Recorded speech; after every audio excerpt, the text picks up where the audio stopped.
Assalamualaikum warahmatullahi wabarakatuh. Salam jumpa lagi di channel Gun NPKSMD, channel wong deso tapi sing rajin makaryo, apa saja dikerjakan. Basic saya itu teknik pembangunan dan teknik permesinan, teknik elektronik. Jadi saya sering upload kaitannya dengan servis HP, servis sepeda motor, pembangunan. Ini bukan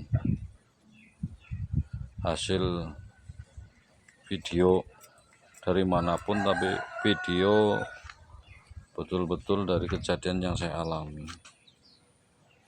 Kesempatan ini saya ingin berbagi berkenaan dengan budidaya hortikultura. Channel kemarin bahannya mungkin dapat bareng dengan ini, tuh lahannya. Tadi saya menyampaikan dan pemeliharaan buah-buahan, ya tomat, kayak terong, kayak jeruk, dan lain-lain. Kali ini saya ingin berbagi dengan teman berkenaan dengan sayuran. Ini yang di hadapan saya, seledri lur, gede banget kan, batangnya besar banget. Ini yang kemarin sudah dipetik oleh istri saya. Jadi istri saya suka gatal kalau melihat seperti ini. Tapi saya kasih saran, Mak, kalau mau tutup seledri bawah aja gunting, ambil yang bagian bawah, biarkan yang masih muda-muda. Jadi nanti tahan lama, bisa dimanfaatkan sampai dengan berbulan-bulan bahkan bertahun-tahun. Ini pengalaman saya tahun kemarin itu, saya menjual ini, saya komersilkan satu polybag yang sudah seperti ini, terus orang pada beli untuk hiasan di depan rumah, terus dimanfaatkan untuk sayur juga. Ini bertahun-tahun lur. Kesempatan ini kalau yang ingin bisa link. Ini terbuatkan yang seperti ini. Ini bukan hanya satu, banyak. Di sebelah sana banyak. Nah, kebetulan yang ingin saya ceritakan ini seledri, bukan seledri biasa lur, bukan seledri pada umumnya, tapi ini jenis seledri yang berbatang besar. Jadi nanti batangnya bisa sampai satu lengan orang dewasa, bisa gede banget. Ini batang ini aja sudah gede-gede banget seperti ini. Nek ngebakso atau mie ayam mungkin cukup sepangnya bisa jadi rong mangkok. Hebat enggak? Baunya bisa dicek.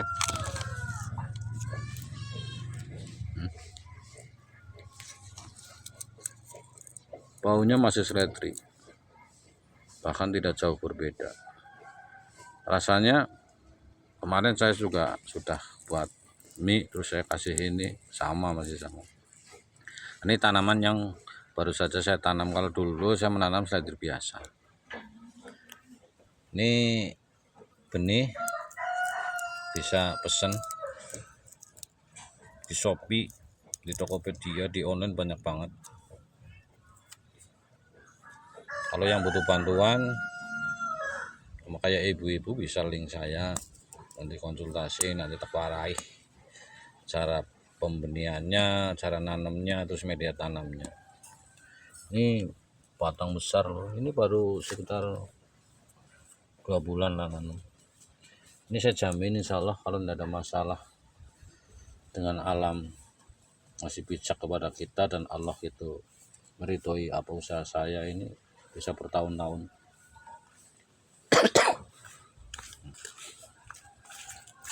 Ini persemaian yang ini lagi tumbuh. Ini hasil sambung kucuk. Ini sama, tadi sama. Nah, ini yang ya kan, ada capek, nggak ada daunnya, kok bisa muncul capek. Ini ciplukan sangat bermanfaat. Ciplukan itu sayuran. Ini nanti juga dipotong, jadi nanti satu jadi tiga jadi nanti ngerongkong kayak pohon beringin. Karena saya mengacu ke lokasi ini untuk hiasan. tadi seledri, sekarang selada air.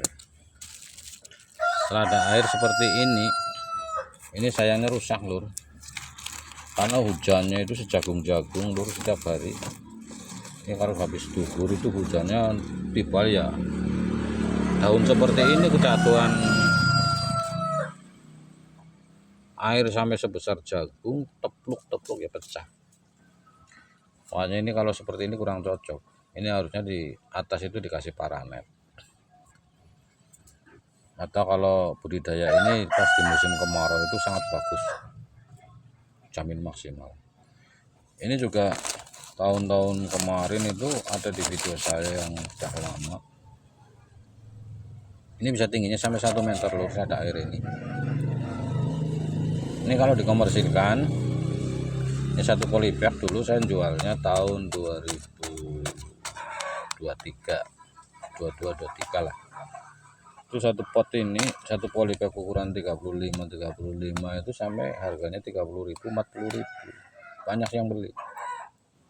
Dan itu ditaruh di depan rumah, di saat dia mau coel, rempel bawahnya, dirempel. Terus sih sampai tinggi sampai 1 meteran lebih. Jauh udah pernah itu. Makanya sekarang saya nanam lagi seperti itu. Nah, ini yang terong coel lur. Ini cara memeliharanya. Ini yang kan udah kuning kayak gini, daun udah tua ini, buang. Jangan sampai telat. Kenapa ini saya berbuang? Karena saya telatnya ya karena kesibukan. Tapi ini ada manfaatnya untuk berbagi juga. Ini kita rempel semua daun-daun yang bawah, karena daun yang bawah ini sudah tidak ada berproduksi. Nah, daun itu produksinya apa sih? Daun itu di saat hijau tua, hijau mengkilap, itu lagi masak. Dari tanah ada unsur hara diserap melalui akar, lewat kambium di batang ini masuk ke daun. Daun itu memasak, di situ setelah dimasak itu ditransfer ke semua jaring-jaring atau jaringan di pohon ini untuk membesarkan batang, membesarkan akar, memunculkan daun. Sampai kalau yang seperti ini nih namanya fase vegetatif, bukan generatif. Jadi kalau memelihara tanaman itu harus tahu fase-fasenya. Karena fase generatif, fase vegetatif itu berbeda cara perlakuannya. Kalau perlakuannya sama ya bisa secara alami. Tapi kalau tanaman yang sudah dibudidayakan oleh manusia itu kan sudah terkontaminasi dengan perlakuan manusia, dengan tangan manusia. Beda kalau tumbuhan yang ada di hutan itu belum ada kontaminasi dari manusia, makanya dia lihat saja di hutan belantara itu nggak pernah kita itu menemukan di situ tumbuhan yang kekurangan makan. Artinya tumbuhan itu subur semua. Tapi terkadang tanaman yang kita tanam itu bisa kering, orang sehat, orang bagus. Ya karena itu, makanya kita harus tahu ilmunya. Nah, ini saya kasih tahu. Sebetulnya kalau tumbuhan seperti ini memang saya sengaja saya biarkan seperti ini. Karena tujuan saya pertama untuk hiasan, kedua saya manfaatkan hasilnya. Nah, kalau kita fokus ke hasil, ini mestinya ini tunas-tunas yang di bawah ini berarti ada 1, 2, 3, 4, 5, 6. Ini harus dirempel semua.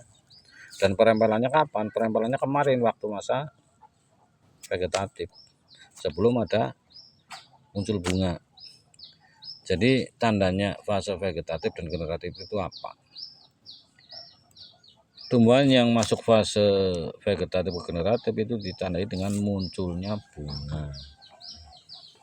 Ini bunga pertama, ini berarti bunga kedua. Nah, ini pas selangkangan, pas istilahnya batang itu bercabang. Bahasanya itu katanya cabang V. Nah, kalau ingin buahnya maksimal, nanti buat bobotnya banyak, istilahnya hasilnya itu maksimal kayak terong memanen. Itu mau kita hitung usaha terong, budidaya terong satu pohon bisa 2 kilo 3 kilo. Jadi kita ke arah produksi. itu yang di bawah V itu kita rempel semua. Itu pada masa vegetatif, masa pertumbuhan. Sampai huruf P, nanti huruf P muncul bunga besar. Terongnya hasilnya besar, terus ini cabang-cabang muncul bunga. Nah, mereka fokus ke masa generatif. Nah, kalau seperti ini di phase ini sudah masa generatif, buat generasi. Dengan pembuktian buat bunga nanti muncul buah, itu namanya generasi. Sementara di bawah ini masih muncul tunas, ini masa-masa vegetatif. Makanya nutrisi yang ada di bawah ini yang dimasak oleh daun-daun itu terbagi, terpecah, godong, buah dan sebagainya, maka buahnya itu nggak bakalan maksimal. Tapi nyung ini kayaknya kepengen hiasan supaya ngerongkom, maka saya biarkan. Cuman yang ini yang paling di bawah ini nanti tetap kalah ini. Lapangan walaupun nanti buah juga buahnya nggak bagus, ini tetap saya buang. Klik ini. Nah, ini juga saya buang.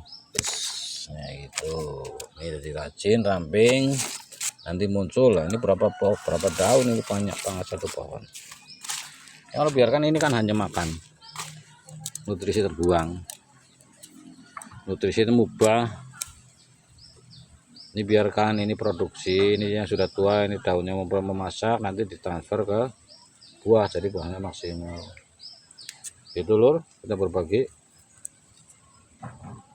Karena dulu kita belajar di sekolah biologi dan sebagainya itu hanya mengenal teori, tapi prakteknya itu biasanya cek beda lur. Nah, ini nanti juga terus nih kita rempel lagi, kita buang lagi, yang bawah ini buang begitu lur, jangan emon-emon.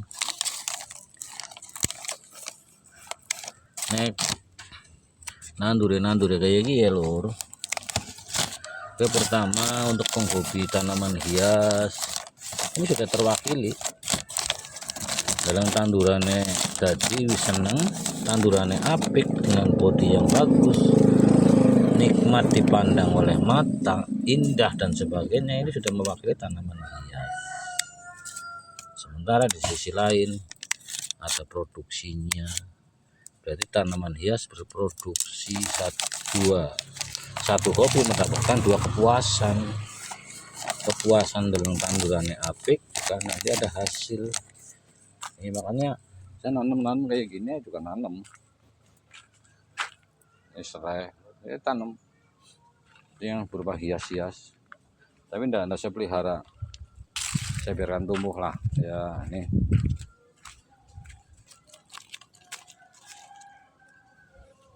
ke depan saya akan mereview ini bunga yang kayak gini nih, tanaman yang berbunga ini manfaatnya 1000 manfaat. Ini saya review karena kebetulan untuk tanaman bunga apa itu, komen di bawah yang tahu.